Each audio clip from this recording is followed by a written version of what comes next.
I put about 30 or so boilies out this morning when the weather was nice and when I'd got all the dog walkers around me, and with each of their dogs trying to eat them.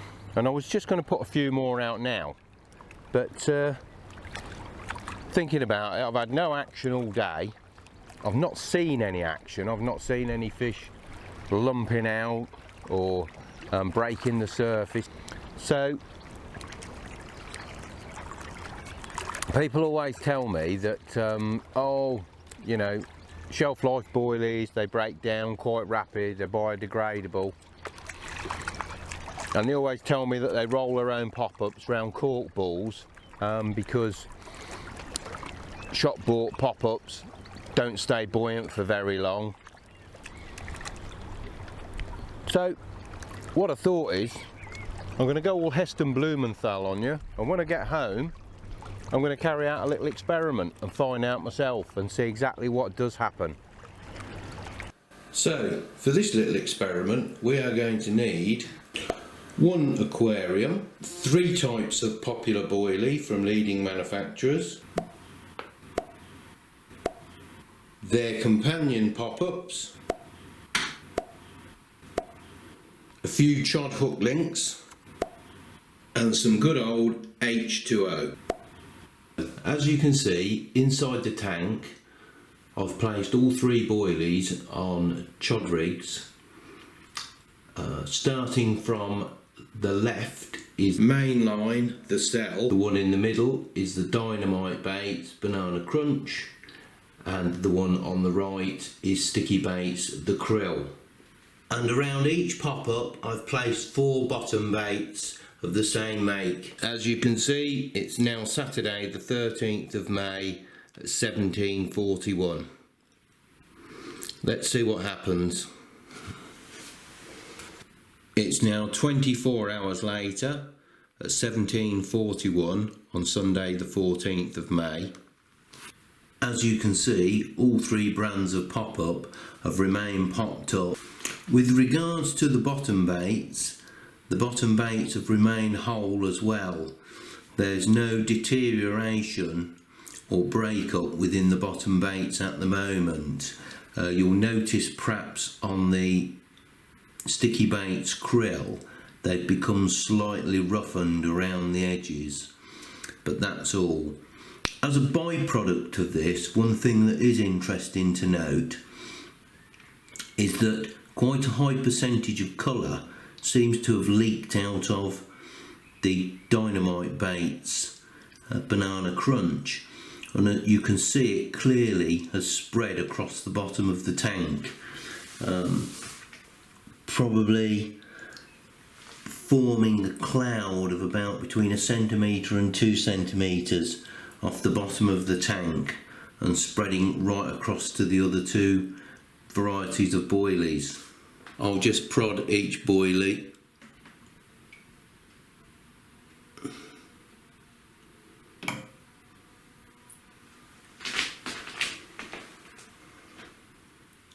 And as you can see, all 3 remain consistently buoyant. As you can see, it's 18:59 on Monday the 15th of May. So we're just over 48 hours on going into day 3 now. And as you can see, the tank's clouded right up. That occurred last night between 11 o'clock and 5 o'clock this morning. So obviously they're leaching off quite a bit of stuff now, and whereas it seemed to be the Banana Crunch that had caused the yellow haze, if you put your head over the tank and take a deep sniff, what you can actually smell is the krill baits, the sea flavoured baits is what you can smell and what's coming off there. But also, as you can see, there's been no deterioration on any of the bottom baits, and as regards each pop-up, pick one up without hooking myself, drop them back in.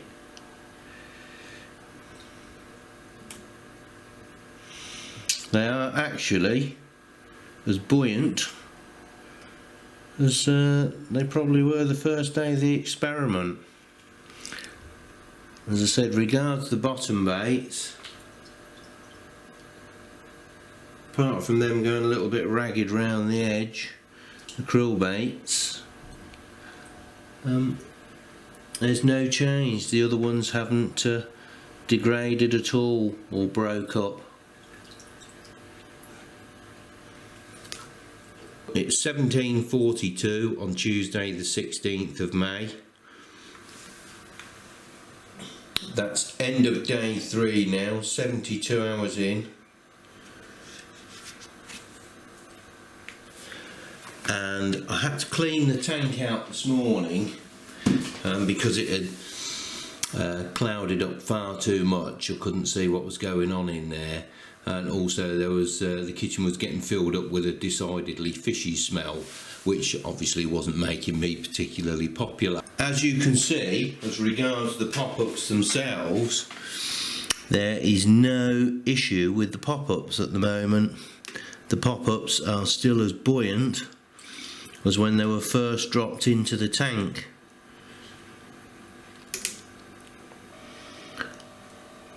As regards mainline bait, the cell, there's no change whatsoever. They are absolutely perfect still. No breakup whatsoever.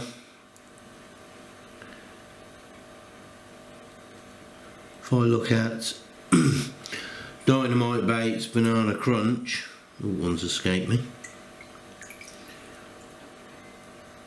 and have a look through those, no. Apart from being slightly washed out compared to when they first went in, there's no change to those either. And just getting out the krill. Yeah. The krill is now starting to break up. There's splits appearing in all 3 of those that I've pulled out of the tank.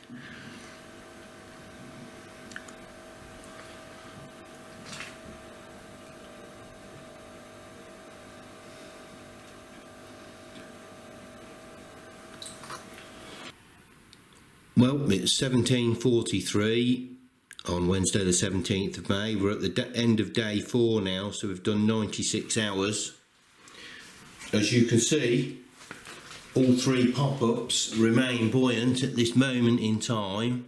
If I reach into the tank and pull each one out and drop test each one again,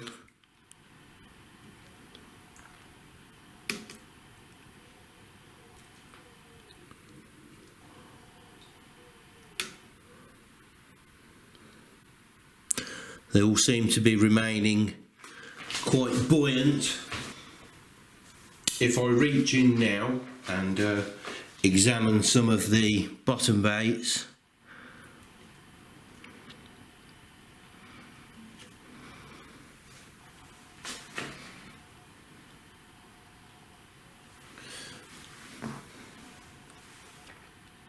on the mainline cell there doesn't seem to be any deterioration whatsoever. There's no cracking, there's no evidence of splitting or crumbling away.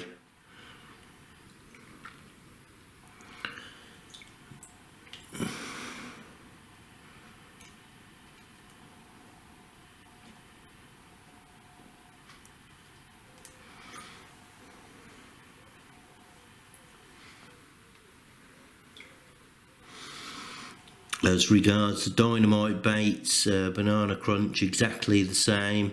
I can see no evidence of cracking, splitting,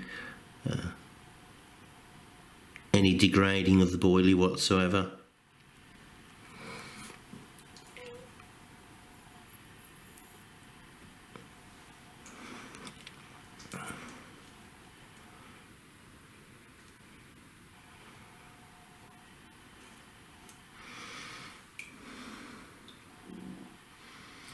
Oops.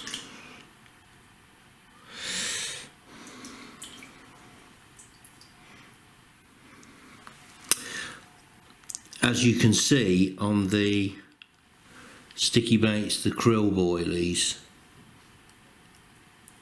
I'll just turn some of those round so I can capture some of the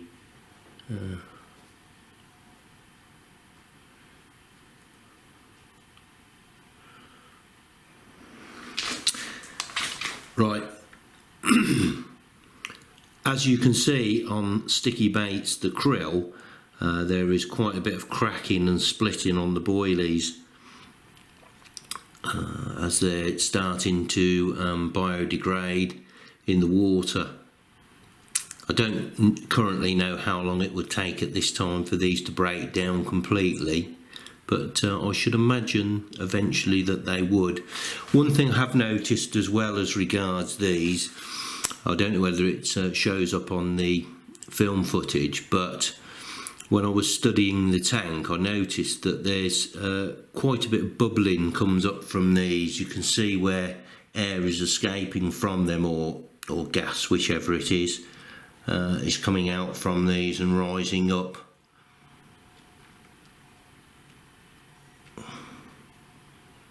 Just reposition those back in the tank. It's 7:37, Thursday the 18th of May in the morning, and I just happened to be passing the tank when I noticed that one of the boilies, the cell, mainline cell boilies, rose up from the bottom to the surface of the tank, and then after a few moments dropped back down. Thursday the 18th of May at 18:34, so we're past the 120 hour mark now, 5 days, which I should imagine is long enough for anybody.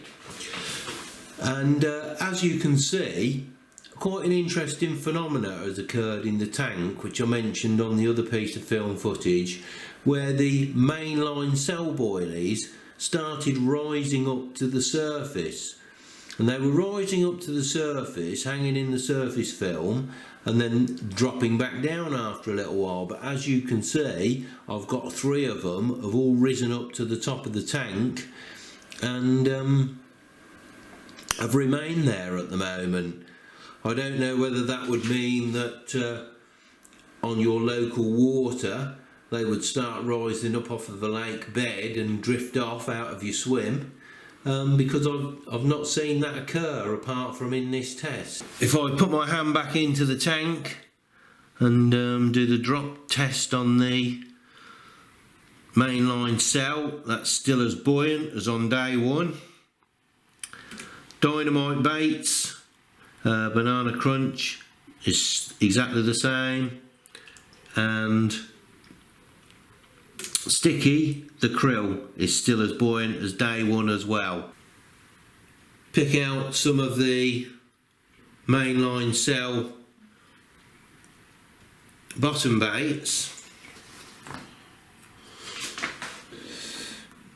I'll just get a little bit of light on there. There's no deterioration on them at all. I can't see any splits or cracks, nothing whatsoever. Drop those back in. As you can see, as I've dropped them back in, some are sinking and some are buoyant. Most odd, that is. Right. Dynamite baits, banana crunch, bottom baits. Potatoes out. There's no splitting or cracking on those either. They've remained the same. Quite consistent actually.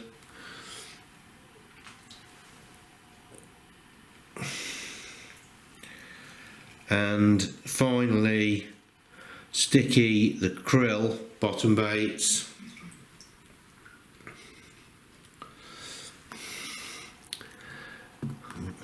As you can see, they've split and started breaking down quite a bit. I think it'd still take quite a number of days before they biodegraded properly, but they are on their way.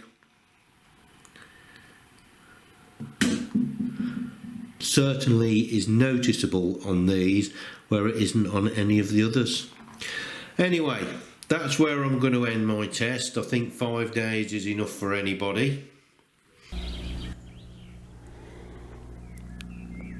Just before we get underway, I'd just like to say I'm not sponsored by any of the bait manufacturers whose products I've used within this test. I've used all 3 of these manufacturers' Boilies before in one flavour or another over the years, but have no affiliation to any of them whatsoever. Right, what have I learned from this test? Well, I suppose one of the most important things I've actually learned is I wouldn't waste my time personally rolling corkball pop-ups anymore. The test has showed me that all 3 types of, or all 3 makes of pop-up are perfectly capable of staying popped up for the duration of time that I would be out fishing for. Second thing I've learned is that if I was only fishing for one day, I'd baited up in the morning, hadn't had any action, hadn't had any fish, hadn't seen any signs of fish, and I don't think I was getting pestered by small fish, I certainly wouldn't put any more bait out later on, because I think you're just putting bait out on top of bait, to be honest. Third thing that I've learned as well, that if I was only fishing for one day, is that I would put an additive to my baits, either in the shape of a liquid, a powder, a glug, a goo, or a smoke. Whatever's available on the market, I think I would add that to my bait, mainly because during the course of a day they don't really become active enough, from what I've seen in the test, to be leaching out flavours, scent, colours whatsoever. If I was going for a couple of nights, so like most of you arrive at the water on a Friday night, same as I do, and you do Friday night, Saturday night, and usually go away on Sunday. Well, for me it's normally the Saturday night is the night when I tend to expect the action, because you've rolled up on Friday night, unless it's a swim you fished previously, you tend to be out checking the depth, seeing if there's any weed out there, looking for clear spots. You've made a lot of disturbance in the swim, you're clipping your rods up, so forth, and then you've put bait out there and disturbed the swim. So it's normally the second night that you tend to expect the action, the Saturday afternoon, the Saturday night, the Sunday morning.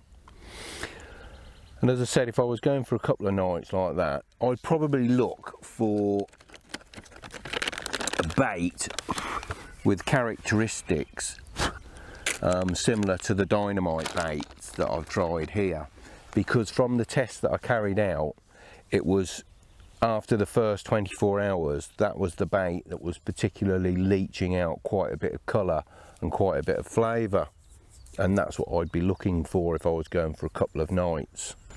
If I was going for more than a couple of days, 3 days to 5 days, I think I would be looking for a bait with characteristics such as Sticky the krill. You'll notice, or showed you the footage from the test in the tank, that certainly as we got into the 3rd day, these started to split, break down. They'd coloured up the tank. The smell from them was quite overpowering in the kitchen, to be honest, and they're the sort of characteristics I'd probably look to if I was fishing for a specific big fish or certain big fish, and I was camped up somewhere for 3 days to a week. I'd like to get those sort of baits out in that area, because I know that they're gonna, as long as they don't get eaten, they're going to remain there, start breaking up after about 3 days, and I'd probably be safe to start topping the swim up with a few more boilies then. But the scent and the colour that they would leave behind was quite noticeable.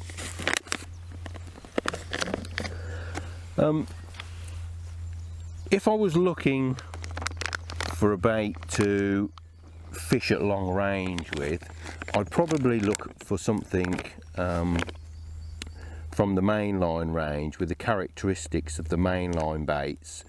These baits haven't split or cracked at all. They didn't seem to leach off a particular amount of colour or flavour, but that just could be because it's the cell. If I tried one of the others in a test, that might well change. But what I do like about these is they are very, very uniform, and they go out in the throwing stick like a dream. So if I was fishing at range, and when I say at range, I'm talking in excess of 100 yards. For me, that's anywhere between 100 and about 160. That's the maximum I can cast with the wind behind me, and providing I've had my 3 Weetabix. These are superb for getting out there with a throwing stick. I find they don't tend to split in the air. They air dry very well as well, and they've got the sort of characteristics that I want for that sort of fishing.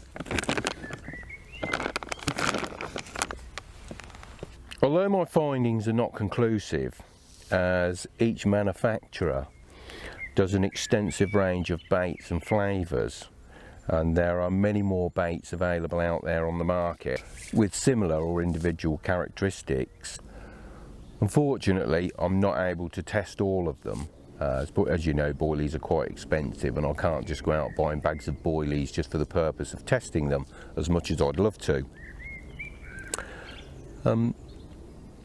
Summing up really, I've not found a bad bait from any of these particular manufacturers, and for me it certainly dispelled some of the myths and statements that have been made to me in the past.